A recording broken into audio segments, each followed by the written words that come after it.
Os gregos estavam interessados nessa distinção entre duas categorias. Primeiro, as coisas que vieram a existir, as coisas criadas. Segundo, as coisas que já existiam. E a questão se resume a isto: existe algo, um ser que nunca veio a existir?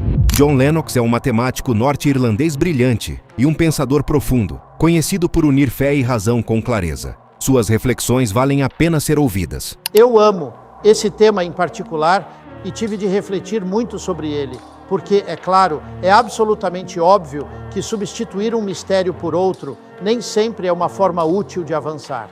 Às vezes pode ser. Sim, mas é um mistério mais sensato. Vamos destrinchar isso, porque há 3 ou 4 perguntas aqui. Por isso eu as anotei, porque com o meu cérebro envelhecendo, eu não consigo lembrar de tudo. Mas vamos à primeira questão, que me interessa muito, porque se tornou um grande foco recentemente. Tanto na América do Norte, quanto na Grã-Bretanha e na Europa, todos estão falando sobre isso. Achei que tinha deixado isso para trás na Rússia, e essa é a pergunta: quem criou Deus? E Dawkins colocou isso no centro de seu livro Deus, um delírio. Fiquei impressionado quando encontrei isso ali. O que quero dizer sobre a Rússia, senhoras e senhores, é que eu costumava ouvir essa pergunta o tempo todo na Academia de Ciências, quando eu viajava à Rússia no final da década de 1980 e início da década de 1990. Era quase sempre a primeira pergunta: se você acredita que Deus criou o universo, então logicamente precisa perguntar: quem criou Deus? E depois, quem criou o Deus que criou o Deus que criou o Deus que criou o Deus? E assim por diante, infinitamente.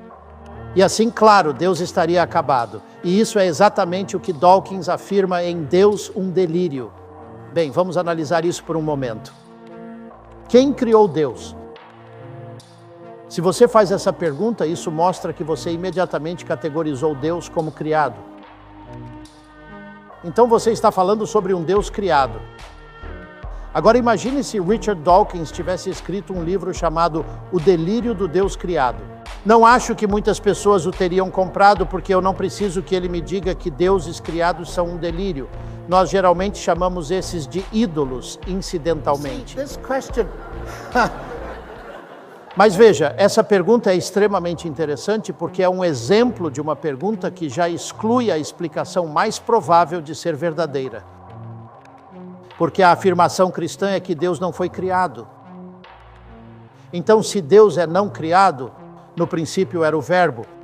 E agora estou chegando à sua questão dos 3 em 1, trazendo isso de maneira indireta. No princípio era o Verbo estava com Deus e o Verbo era Deus. Ele já existia.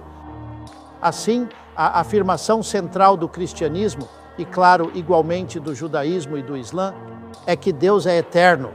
Portanto, a pergunta, por definição, nem se aplica a ele. E isso é extremamente importante. A única maneira de tirar algo dessa pergunta, no sentido negativo, é assumir que tudo está na categoria do Criador. Mas isso é simplesmente petição de princípio. Assumir o que se quer provar. Os gregos estavam interessados nisso, e é por isso que o Evangelho de João começa com essas palavras: no princípio, o Verbo já era.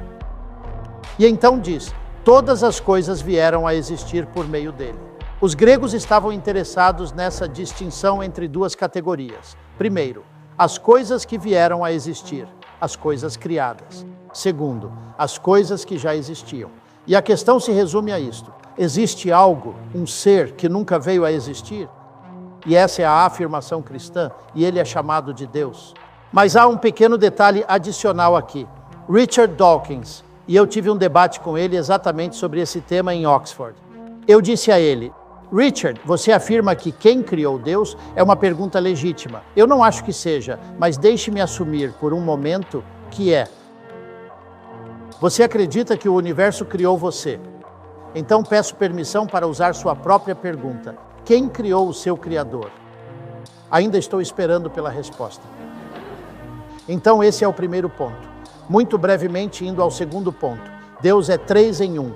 É um mistério? Sim, é. E posso contar uma pequena história? Acho que devemos, sim, mas conte a história. Ok. Sim. Eu estava falando para cerca de 1000 cientistas. E um homem veio até mim depois, um físico, e disse: foi muito interessante toda essa conversa sobre Deus, mas, sabe, eu percebi que você é cristão. E eu disse, Que sujeito perspicaz. sim, foi isso que eu disse. Disse, você é bem afiado. E ele disse, pare com isso. Agora veja, como cristão, você é obrigado a acreditar que Deus é uma trindade, que Jesus era Deus e homem. E ele disse, vamos lá, você é matemático em Oxford, isso é absurdo. Pode me explicar isso?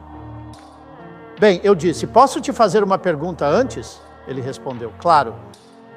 Então eu disse, diga-me, o que é consciência? Ele pensou por um segundo e respondeu, eu não sei. Eu disse, tudo bem, vamos tentar uma mais fácil. O que é energia? Ele disse, bem, eu sou físico, posso medir energia, posso usá-la. E eu respondi, isso não é o que perguntei. O que é ela? Ele disse, eu não sei. Ou, eu disse, isso é muito interessante, você não sabe. Então perguntei, você acredita em consciência? Sim, respondeu ele. Você acredita em energia? Sim. Então eu disse, você acredita nessas duas coisas e não sabe o que elas são? Eu perguntei, então devo descartá-lo como intelectual?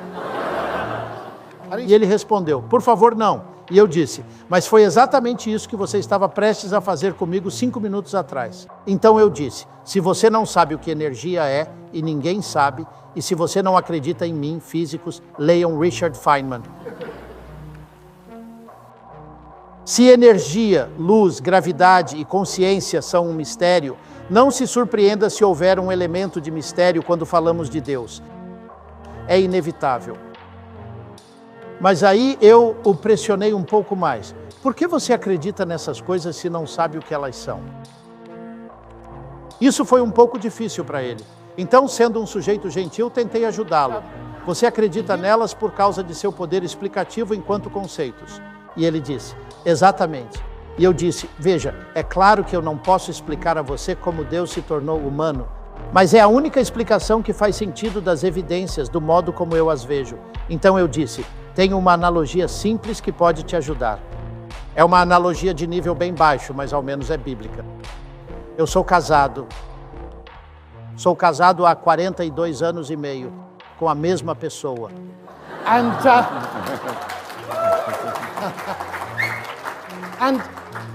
E minha esposa e eu somos, de certo modo, um. Somos duas pessoas em uma só carne, como a Bíblia diz, mas uma unidade. E me parece que, pelo menos, não me entenda mal, esse mistério nos diz algo magnífico sobre Deus. Deus não é um monólito que, falando de forma simples, estava solitário e então criou algumas pessoas só para ter com quem conversar. Deus é, em si mesmo, uma comunhão.